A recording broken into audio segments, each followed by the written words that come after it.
Salut monsieur, salut mesdames. Bienvenue à notre rendu en ce qui concerne la vraie histoire de la région de Dabou.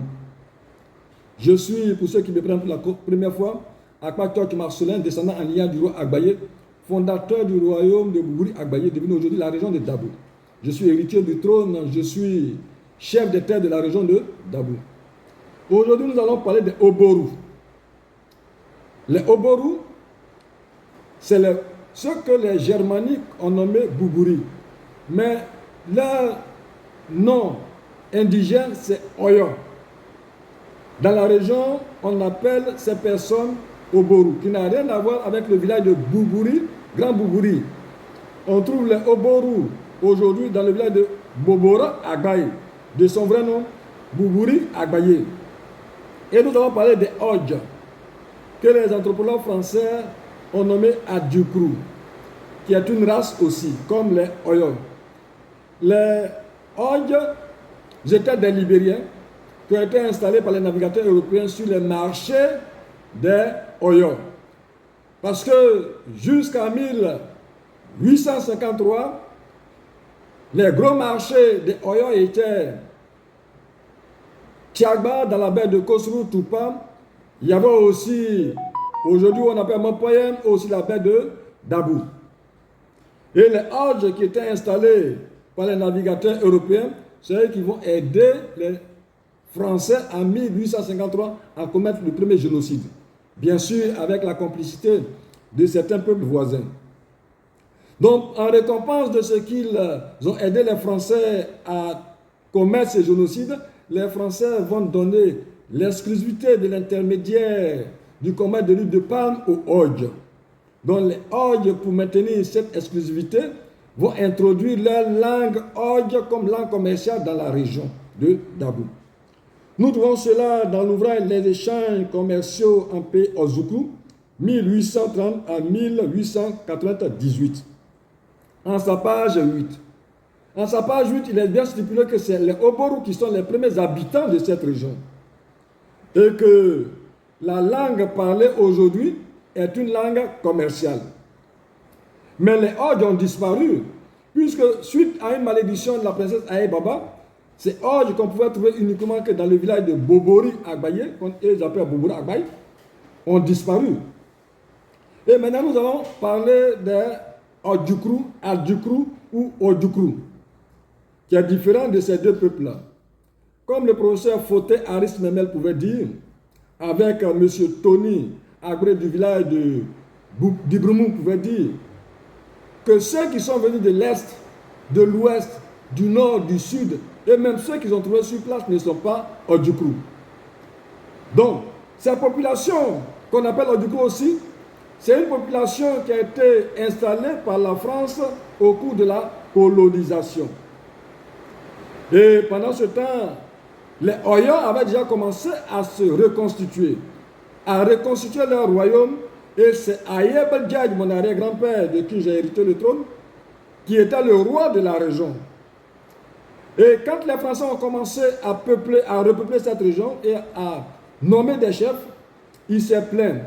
Et les Français ont constaté effectivement que de ce peuple Oyo, qu'ils appellent les Boubouri, n'ont pas été exterminés, qu'il y a encore un reste qu'ils ont commencé à renaître de leur sang. Il va y avoir un deuxième génocide. Ils vont tuer les Oyo. Ils vont tuer femmes, enfants, jeunes, vieux. Ils vont les tuer, ils vont violer les filles. Ils vont prendre certains Oyo qui vont mettre en prison, qui vont mourir en prison. Ils vont prendre le roi et son contremaître, Ayeb Djadj et Bitchan, pour mettre en prison.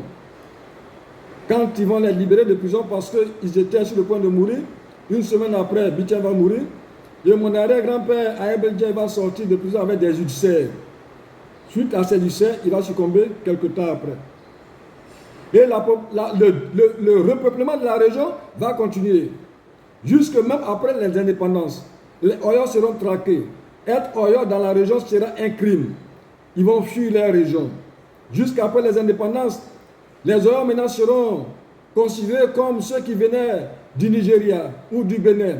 On va les assimiler aux Anango. On va les assimiler aux Yoruba. Parce que les Oyo et ces personnes-là, parce que même ceux qui sont au Nigeria, au Bénin, leur ethnonyme identitaire indigène, c'est Oyo. Ils seront assimilés à ces personnes. Et ils vont s'éparpiller dans toute la Côte d'Ivoire. Ils ne peuvent plus revenir chez eux.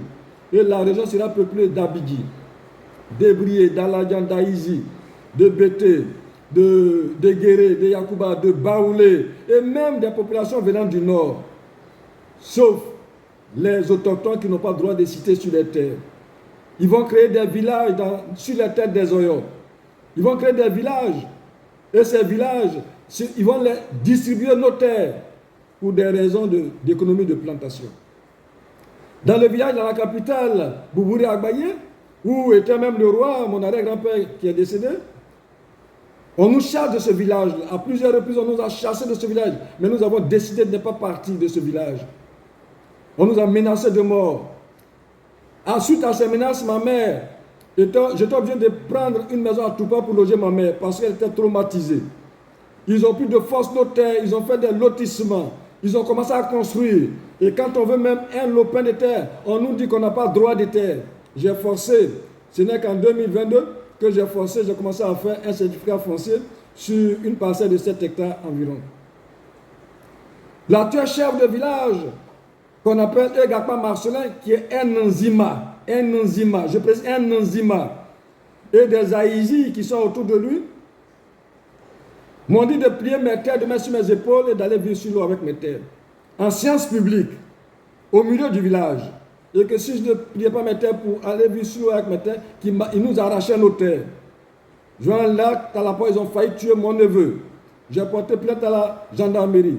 Egakpa Marcelin a dit qu'il a payé 80 000 francs pour que le dossier soit classé sans suite et que ça n'ira nulle part. Et effectivement, le dossier n'est allé nulle part. J'ai porté l'affaire devant madame, le sous-préfet de Toupa.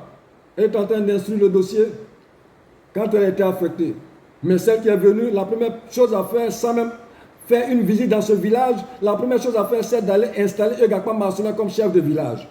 Un Nzima, au détriment des Oyo que nous sommes.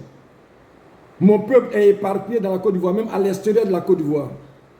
Pourtant, avant que la Côte d'Ivoire ne soit un État, on avait notre royaume. Plus de 9000 ans avant que la Côte d'Ivoire ne soit un État. C'était des micro-États. Droit de propriété est reconnu par la Côte d'Ivoire, qui est un droit juridique.